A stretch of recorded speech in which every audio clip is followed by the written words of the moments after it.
रनजित बसुमतारीनि बाखनायथाव खामानि। गावनि बियाबजों भुटान हादरनिफ्राय बोहैबोनाय बुहुर दैया साहा फारसे थानाय 1 नं 2 नं 3 नं कुसुं दैमा, 1 नं लालाय दैसा, 1 नं 2 नं 3 नं 4 नं साम' दैसा गामिफोराव बावैसो सान सिगां जुब जुब अखा हानायनि जाहोनाव बे गामिफोरजों लोमसाव जाना आबाद न'-बां खहा खालामनायजों लोगोसे बे गामिफोरजों दैया बोहैबोनो लामा लानायखौ होबथानानै गावनि गुबै लामाजों बोहैलांफिनहोनो थाखाय जेसीबी जावथेनानै हेफाजाब हरदों, जायखौ बे गामिनि रायजो राजाफोरा गोजोननाय आरो साबायखर हरदों। लोगोसे बे दैनिफ्राय अरायनि थाखाय राहा मोननोबो सरकारनिसिम खावलायहरदों। ओरैहाय 14 नं सिरांदुवार ब्लक इउपिपिएलनि आफादगिरि बिरदाव मोसाहारियाबो बे दैखौ होबथानो हेफाजाब हरनायखौ इएम रनजित बसुमतारीनिसिम गोजोननाय फोरमायहरदों। लोगोसे बे दैखौ होबथानो अरायथा राहा लानो सरकारनिसिम खावलायहरो। लोगोसे 14 नं सिरांदुवार बियाबनि लावख्रिगुरि बुरिजाहार आरो रुनिकाटाफोराव दैजों हा-हु बारि बागान खुरखानायखौ सरकारनि अनसुंथाइजों मावब्लासो अराय राहा जागोन होननाबो फोरमायबावो खौरां बिजोंनि गेजेरजों।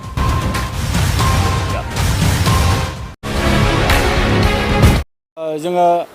सरकारनि जानानै आं बेखौनो खावलायनो लुबैदों जे जोंहा दोलोनि जानानै आं बेखौनो खावलायनो लुबैदों जे थांनाय बोसोराव थांनाय 2022 मायथाइनि 12 जुलाइआव आसामनि जोंहा गिबि मन्त्रि डक्टर हिमन्त बिश्व शर्माया बाहाय लावख्रिगुरियाव फैदोंमोन। बे दैबानाखौनो नायफैदोंमोन। बे दैबाना नायनो फैनाय समावहाय रायजो राजाजों गोबां खोथा बिथाङा सावरायलांदोंमोन आरो बिथाङा जोंनो मोनसे खोथा होदोंमोन, बेखौ पार्मानेन्ट सलुसन खालामनानै होनायनि दायित्वखौ लादोंमोन। नाथाय जों फैयै फैयै दिनै बोसोरसे बोसोरनै बारलांबाय, नाथाय दासिमाव नैबे होबथानायनि जे बेबस्था, बे बेबस्थाखौ जों दासिमबो नुनो मोनाखै। आङो बेखायनो बिटिआर सरकार आरो आसाम सरकार आं बिथांमोनखौ खावलायगोन जाहाथे बिनि सायाव थाबैनो पार्मानेन्ट मोनसे सलुसननि थाखाय राहा लानो थाखाय आङो बिथांमोनखौ खावलायगोन। लोगोसे बेखौ पार्मानेन्ट सलुसन खालामनांगौ जायोबा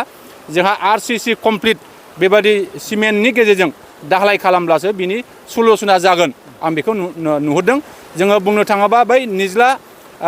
नैबे ब्रिजनिफ्राय देवसि ब्रिजनिफ्राय लानानै जेखिनि बाहाय 5 किल'मिटार 6 किल'मिटार बेबादि गोलाव मोनसे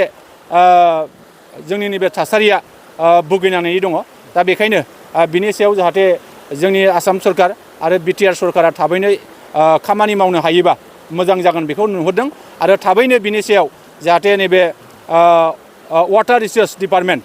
बिनिफ्राय नायबिजिर फैनानै जाहाथे बेखौ होबथानायनि जाहाथे बेबस्थाखौ लायो। रायजो राजानि थांनानै थानायनि सुबिदाया जाहाथे जायो, पार्मानेन्ट मोनसे सुबिदाया जायो। बेनिखायनो आङो सरकारनिसिम बेखिनि बाथ्राखौ आङो रायजोनो जानानै आं गुरैयै सरकारखौ खावलायहरनाय जाबाय। जों दिनै नुबाय थादों नैबे लावख्रिगुरिजोंल' नङा, जोंहा जोंनि 14 नं सिरांदुवार समस्टिनि सिङाव बै जोंहा थुक्राझार बुरिजाहार बे जायगायावबो जोंहा गोबां बेबायदि दैबानाजों खुरखा जानायखौ जों नुगासिनो दङ। गोबां बेबायदिनो न' बां धोन सम्पति गय खान्थाल थाइजौ बिनि सम्पतिया दिनै सिलिंखार जालांगासिनो दङ आरो बिनि सायावबो निस्सय जोंहा होबथानायनि बेबस्था जानांगोन, जों बेखौ नुहुरदों। आरो बेराफारसे बे दैबानाजोंनो जोंहा बे खुंग्रिङावबो रुनिकाटायावबो गोबां बेबायदि हानि खुरखानाया सोलिगासिनो दङ। बेफोर गासैखौबो जुदि होबथानांगौबा सरकारनि अनसुंथाइ नांगोन आरो सरकारनि बेबस्थानि गेजेरजों बेखौ मावफुंनो हायोब्लासो बे पार्मानेन्ट मोनसे सलुसन जागोन, आं बेखौ मिजिं खालामो। 14 नं सिरांदुवार समस्टिनि सिङाव जोंहा नैबे लावख्रिगुरिनि साहा 1 नं कुसुं दैसा, 2 नं कुसुं दैसा आरो बेबादिनो लालाय दैसा, ओरैहाय नाकेदारा, ओरैहाय खोलाहा साम' दैसा आरो गोबां गामि खोलाहा थानाय बे गामिफोरा दिनै नैबे बुहुर एबा निज्ला दैनि गेजेरजों गोबां जोंहा खैफोद सिमानि गेजेरजों दिनै रायजो जानायखौ जों नुदों। दिनैहाय जोङो नैबे बोसोरावनो दिनैहाय जोङो खुनथाम गिदिर गिदिर बाना जानानै थांनायखौ जों नुदों। दाख्लैहाय जोंहा लावख्रिगुरियाव गोबां बेबायदि दैबानाजों हा खुरखानाय जों बेखौ नुनो मोन्दों। आरो दिनै फैयै फैयै नैबे लावख्रिगुरिनि साहाजों 4 किल'मिटार 5 किल'मिटार बे साहाजों जोंहा दिनैहाय नैबे 1 नं कुसुं दैसा, 2 नं कुसुं दैसा, लालाय दैसा बे गामिनि साहा गोबां जोंनि भुटाननिफ्राय फैनाय दैया जोंनि बे गामिखौ खुरखानो लागासिनो दङ आरो बे गामिजोंनो दैया बोहैलांगासिनो दङ। थांनाय समावहाय बाहाय एसे माथावरि खोनाय जादोंमोन बेजों एसे रैखा जादोंमोन खिन्थु देग्लाय नैबे माथावरियाबो बायनानै बै गामिसिम थांनायखौ जों नुदों आरो बे गिथावना जे थासारि बेखौ नोजोर लाखिनानै जोंनि बिटिआरनि EM सार रन्जित बसुमतारिया मैयानिफ्रायनो बे होबथानायनि बेखौ दानखेनायनि बेखौ जावखेनानै गुबुन साइडजों हरनायनि थाखाय खामानिया सोलिगासिनो दङ आरो दिनैहाय जोंनि बे ब्लक कमिटिजों लोगोसे जोंनि प्राइमारि कमिटि BCDC आरो बे ओनसोलाव थानाय गोबां रायजो राजाफोरा दिनै बाहाय लोब लोब फैनानै बेखौ होबथानायनि थाखाय खामानि मावगासिनो दङ आरो निस्सय बेखौ होबथानो हायाबा जाफैबाय थानाय बे गोलाव मोनसे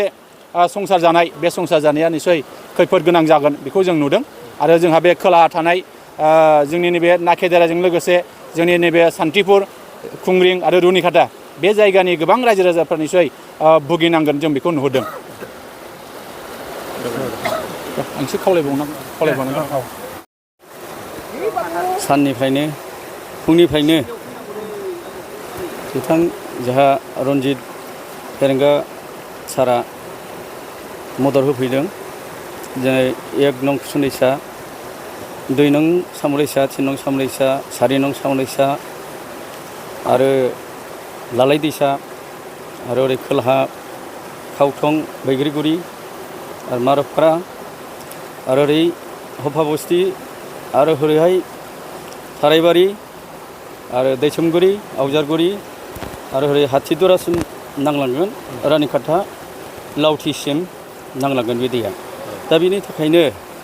ओरै सानजाजों दानखे हरनो थाखाय जोङो बिथां फेरेंगा सारखौ खावलायबाय थादों दा बिथाङा मैयानिफ्रायनो JCB लानानै आरो ट्रेक्टर लानानै रायजो राजाखौ लानानै मावगासिनो दङ दा थांनानै थानो थाखाय राहा लामाखौ होगासिनो दं दा जोंखौ मदद होगासिनो दं आरो थांनानै थानो थाखाय मोजाङै खामानिखौ मावनानै होगासिनो दं बायसान्स जुदि ओरैजों बायलांथारोबा माबायदि खहा जागोन खहाया हा हुआ सेस जागोन आरो न' बां लुनाय दं बेबो सेस जागोन आरो जोङो बहा हादान मोनबावनो दा बेनोसै जोंना हाया दा बेखौनो प्रटेक्ट खालामनो हायोब्ला जोङो मोजां मोनगौमोन आरो नोंसिनि नुनायाव माबायदि थासारियाव दङ दा न'आ दैया लोमाखै खिन्थु हाया माइ गायखानायानो खालामजोबगोन आरो दंस' जालांजोबगोन जोंनि हाया सिगां बोसोराव बिदि जादोंमोन सिगां बोसोराव माने गोदोथाराव बेजों खामोन लामाया दा फबै फबनानै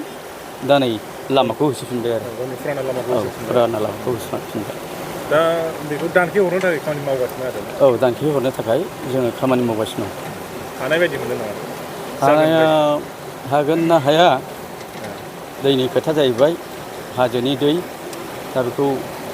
साहानिफ्रायनो एकदम बै हाब्रां गोजानिफ्रायनो सोनाबजों दानखेगासिनो दं दैयानो एकदम बोलो होगासिनो दं हाब्रां मोनबाय हरै उननि समाव सरकारनियाव मा खावलायदों उननि समाव जेनेबा स्थायि बा पार्मानेन्ट मोनसे माबानि थाखाय सलिउसननि थाखाय आवगायाव सरकारनो माबायदि खावलायनो मा खालामनो गोसो आवगायाव सरकारा प्रटेक्टल' होदोंमोन अन्थाइ बर्डार होदोंमोन दा सेमोनथ' होनाय जायाखिसै ओरै जावनानैल' प्रटेक्ट खालामदोंमोन हबिजों बे जावनाय हाखरजों थांबाय दा फरेस्टफोर बैजों लामा खोदोंमोन बे लामा खोनायजोंनो थांबाय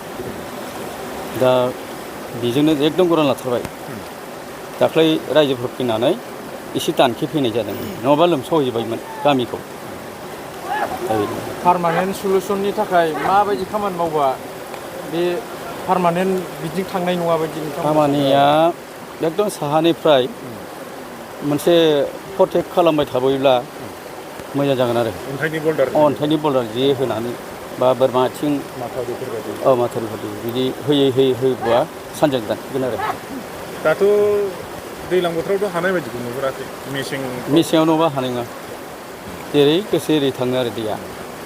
माने भुटाननि दै देरबा जायगा जाखाया एकदम बे लोमजोबखायो मा खावलायगोन सोरखारखौ बिनि सायाव सोरखारनि जों खावलायनाया जाहैबाय माने मोजाङै दैखौ दानखेथारनो हायोब्ला मोजां मोनगौमोन आरो